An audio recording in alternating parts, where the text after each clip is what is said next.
வணக்கம். சிந்தக்கேட் உணவை மருந்து இன்னைக்கு பூனை மீசை சூரணம் அப்படிங்கறத பார்க்கலாம். பூனை மீசை கிராமப்புறங்கள்ல எல்லா இடத்துலயும் கிடைக்கக்கூடியது. அதோட பூ வந்து பூவோட விட்டு நல்லா பூனை மீசை மாதிரி நல்லா வெள்ளை கலர்ல பூலேருந்து நீண்டு வந்துடும்.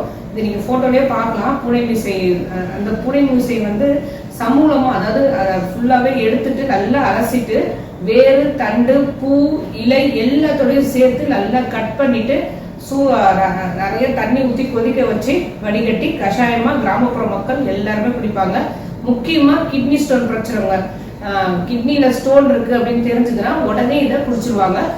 வருடத்துக்கு 2 முறையாவது சும்மாவேனாலும் பெரியவங்க வந்து குடிச்சிருவாங்க. ஏன்னா கிட்னி ஸ்டோன்ஸ் வராம இருக்கிறதுக்கும் சரி, சிறுநீரக பையில ஏதாவது பிரச்சனை இருந்தாலும் சரி, சிறுநீர் போகாம இருந்தாலும் சரி, சிறுநீர் வந்து சிறிதா கழிஞ்சாலும் சரி, கிராமப்புற மக்களுக்கு இந்த பூனை மீசை சமூலம், அதாவது இந்த மூலிகையோட சமூலம் வந்து சிறந்த மருந்து அப்படிங்கிறது அவங்களுக்கு நல்லாவே தெரியும். இப்போ ரீசெண்டா ஆய்வுகள்ல வந்து இதை வந்து பிபி நல்லா கண்ட்ரோல் பண்ணுது அப்படிங்கிறதையும் தெரிஞ்சுக்கிறோம். ஃபெருலிக் ஆசிட்ங்கிற ஒரு வேதியியல் பொருள் இதுல இருக்கிறதால பிபி நல்லாவே கண்ட்ரோல் பண்ணுது. அதே மாதிரி டயபெட்டிஸ் ரொம்ப நாள் இருக்கும் போது அதுக்கு ட்ரீட்மெண்ட் எடுத்தாலும் சரி எடுக்காட்டியும் சரி, அது கண்டிப்பா ஒரு 10 வருடம் கழித்து இருதய நோய் வரத்துக்கு, நல்ல பிரச்சனைகள்லாம் வரத்துக்கு நிறைய சான்சஸ் இருக்கு.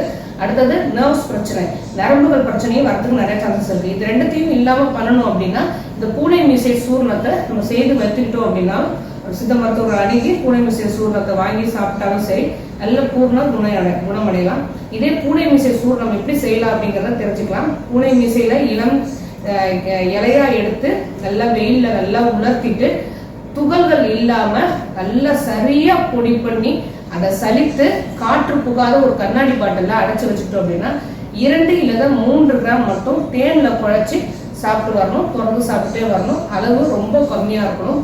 இதை இப்படி வந்து உட்கொள்ளலாம். இல்லைன்னா கிராமப்புற மக்கள் செய்யற மாதிரியே பூனை மீசையோட சமூலம், அதாவது வேறு தண்டு இலை பூ எல்லாத்தையுமே நல்லா சுத்தமா அலசிட்டு கழுவிட்டு அதை வந்து அதுக்கப்புறம் 1 லிட்டர் தண்ணியில கொதிக்க வச்சோம் அப்படின்னா 4ல் 1 பங்கா சுண்ட வச்சு காலை ஒரு வேளை இரவு ஒரு வேளை 2 வேளையும் ஒரு 14 நாள் 21 நாள் குடிச்சிட்டு வந்தோம் அப்படின்னா சிறுநீரக பையில உள்ள கோளாறுகளும் சரி, லிவர்ல பிரச்சனையா இருந்தாலும் சரி, லிவர் வீக்கத்துக்கும் சிறந்த மருந்தா இதாமையும், பிபி இருந்தாலும் சரி, அதே மாதிரி டயபெட்டிஸ் நீரிழிவு நோயாளிகளுக்கு ரொம்ப நாள் இருந்தாலும் இருதய பிரச்சனை வராம இருக்கணும், நர்வ்ஸ் பிரச்சனை வந்தாலும் சரி, இது எல்லாத்துக்குமே ஒரு சிறந்த மருந்தா அமையும். இதே வந்து இந்த பூனை மீசை ஆய்வுகள்ல இந்த பூனை மீசை செடியில உள்ள ஈஃபோட்ரோனின் அப்படிங்கிற ஒரு வேதியியல் பொருளும் இந்த பிரச்சனைகள்லாம் வராம தடுக்குது அப்படிங்கறதையும் கண்டுபிடிச்சிருக்காங்க. ஸோ இந்த பூனை மீசை கிடைச்சது அப்படின்னா இதோட சூர்ணமா செய்து நம்ம வீட்டிலேயே வச்சுக்கலாம். இல்லைன்னா சமூலமா கொதிக்க வச்சு குடிக்கவும் ஆரம்பிக்கலாம். இதுல உள்ள இன்னொரு வேதிப்பொருள் வந்து புற்றுநோய்க்கு, அதுவும்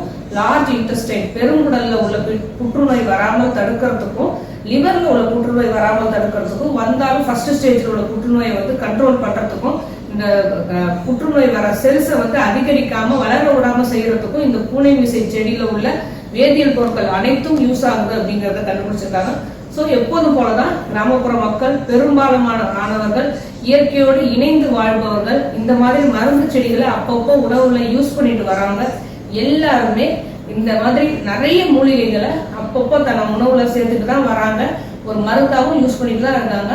நம்ம இங்க இதை எல்லாத்தையுமே மிஸ் பண்ணிட்டு தான் இந்த இவ்வளவு பொல்யூஷன்லயும் சரி, நம்மளோட வாழ்வியல் முறையிலும் சரி, எல்லாத்தையும் மறந்து கடைசியில புற்றுநோய்க்கும் நம்ம அடிமையாயிரும். அடுத்தது எல்லா பிரச்சனையும் நமக்கு வந்துடுது. ஸோ இதை வந்து வருடத்துக்கு ஒரு முறை இந்த வாழைத்தண்டு சாறுலேருந்து இந்த பூனை மீசை சமூகத்தை எடுத்து கஷாயம் குடிக்கிறதும் சரி, வேற எல்லா மூலிகைகளுமே எல்லா கீரைகளையும் சேர்த்து ஒரு கலவை கூட்டுக்கிறையா செய்து சாப்பிட்டாலும் சரி, இது மாதிரிலாம் தொடர்ந்து நம்ம செஞ்சுக்கிட்டே வந்தோம் அப்படின்னா எந்த ஒரு விஷயமும், அதாவது சின்ன பிரச்சனைலேருந்து பெரிய பிரச்சனை வரைக்கும் நமக்கு நோய்கள் எதுவுமே வரவும் வராது. வந்தா நமக்கு தெரியாம உடல்ல ஏதாவது ஒரு சின்ன பிரச்சனைகள் ஃபர்ஸ்ட் ஸ்டேஜ்ல இருக்குதுன்னு வச்சுக்கிட்டாலும் சரி, அது எந்த நோயா இருந்தாலும் சரி, அது நமக்கு தெரியாமலே குணமாகிறதுக்கு நிறைய சான்சஸ் இருக்கு.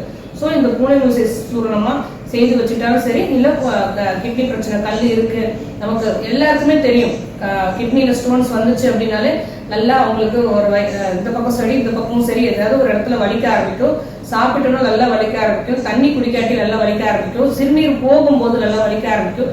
இந்த மாதிரி பிரச்சனை இருந்துச்சு அப்படிங்கிறது தெரிஞ்சாலும் சரி, கரெக்டா இந்த பூனை மீசை சூர்ணத்தை நம்ம எடுத்து சாப்பிட ஆரம்பிச்சிடலாம்.